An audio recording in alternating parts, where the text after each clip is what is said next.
ne savez pas ce dont vous avez besoin au juste, vous ne pouvez pas ni changer le monde. Aujourd'hui, nous allons aborder la question des besoins. Qu'est-ce que sont que les besoins? Eh bien, c'est tout ce qui est nécessaire pour que nous puissions vivre tant physiquement que émotionnellement et psychologiquement. Maslow avait établi une pyramide des besoins. Alors moi, aujourd'hui, j'ai envie de vous proposer une grille de lecture. Passez en revue, en fait, votre vie actuelle et voir dans quelle mesure elle vous convient ou pas, en répondant à certaines questions. Est-ce que cette situation, ou est-ce que cet objet, ce vêtement, me met en joie? Est-ce que ça me fait plaisir? Après, se poser la question aussi, est-ce que c'est un besoin réel, qui vient vraiment du plus profond de moi, ou est-ce que c'est un besoin qui a été créé par la publicité et l'ingénierie sociale? Est-ce que c'est un besoin qui a été créé? Est-ce que j'agis pas par mimétisme, par conformisme? Après, vous posez la question, qu'est-ce que ça m'apporte? Se demander aussi pourquoi. Pourquoi ça m'apporte ceci, cela? Pourquoi ça m'apporte du positif? Est-ce que ça me fait du bien? C'est pas la même chose que ça me met en joie. Est-ce que ça me fait du bien? C'est plus une question. La joie, ce serait plus le côté spontané. Faire du bien, ce serait plus quelque chose sur la durée. Alors, je vais prendre un exemple.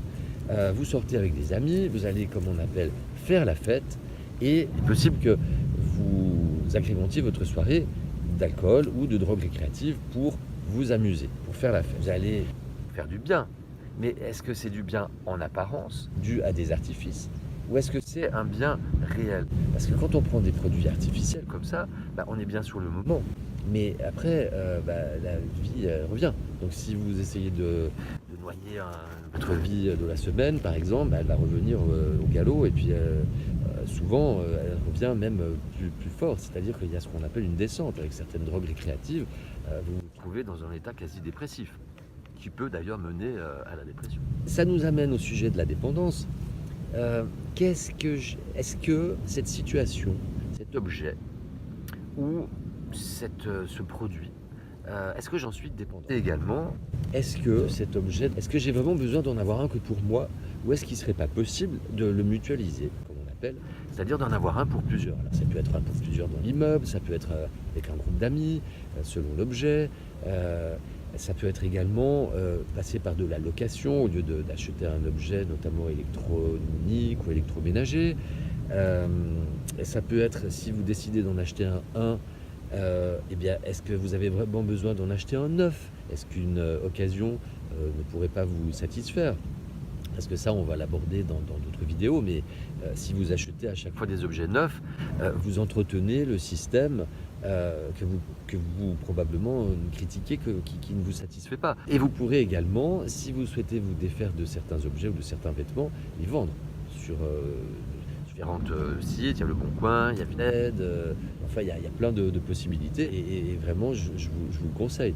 Et avec cet argent, vous pouvez acheter d'autres objets d'occasion.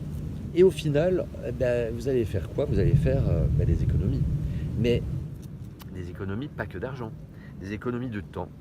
Parce que en sachant ce qui est bon pour vous, vous allez gagner du temps à faire de suite ce qui est bon pour vous. Vous n'allez pas passer par des chemins de traverse. Vous allez gagner également en place, parce que si on prend les objets matériels, vous allez faire du tri, vous allez vous rendre compte que vous n'avez pas besoin d'autant que vous avez actuellement, et donc vous aurez besoin de moins de place. Et donc du coup, si vous avez besoin de moins de place, vous aurez peut-être besoin d'un d'un logement plus petit aussi. Moi, par exemple, j'étais dans un appartement, et à un moment donné, j'ai décidé de vivre ce qu'on appelle le minimalisme. Donc j'ai fait énormément de tri, et finalement, j'ai vécu dans une tiny house, c'est-à-dire 20 mètres carrés. Et au début, c'est vrai que ça peut sembler complètement illusoire, aberrant, voire inatteignable. C'est pas que j'avais un palace, j'avais un appartement de 50 mètres carrés, mais voilà, c'est quand même passé dans 20 mètres carrés. Donc je m'y suis fait, voire même c'était déjà encore trop grand. Vous allez gagner en énergie, alors ça peut être de l'électricité, du gaz, mais ça peut être également votre énergie vous-même, parce que vous allez de nouveau savoir exactement ce qui est bon pour vous, vous allez accéder à ses besoins directement, et puis vous allez vous faire du bien. Donc se faire du bien, c'est se faire du bien à ses corps énergétiques. Et évidemment, je le mets en dernier, vous allez faire des économies d'argent. Parce que qui dit moins d'objets, vous allez en acheter moins aussi parce que vous aurez moins de besoin. Ou alors vous allez les acheter d'occasion qui coûtent moins cher. Et puis vous allez en revendre aussi, donc ça va vous faire de l'argent. Et puis surtout, si vous gagnez de la place et que vous prenez un appartement, un logement plus petit, bah, vous allez gagner en argent aussi, il vous coûtera moins cher. Passage.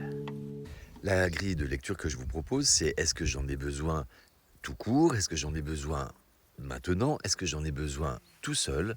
Est-ce que j'en ai besoin d'un neuf ou est-ce qu'une occasion ne pourrait pas suffire? Donc voilà pour cette grille de lecture des besoins que je vous propose. Et vous verrez, c'est assez intéressant de voir que finalement on agit souvent par habitude et qu'on ne se pose pas vraiment ce genre de questions, de nos besoins, mais ils sont vraiment essentiels. Si vous ne savez pas ce dont vous avez besoin au juste, vous ne pouvez pas ni changer le monde. J'espère que cette vidéo vous aura plu.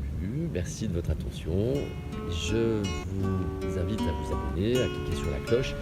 Et je vous dis à tout bientôt. Prenez soin de vous. Je vous aime. Petit passage.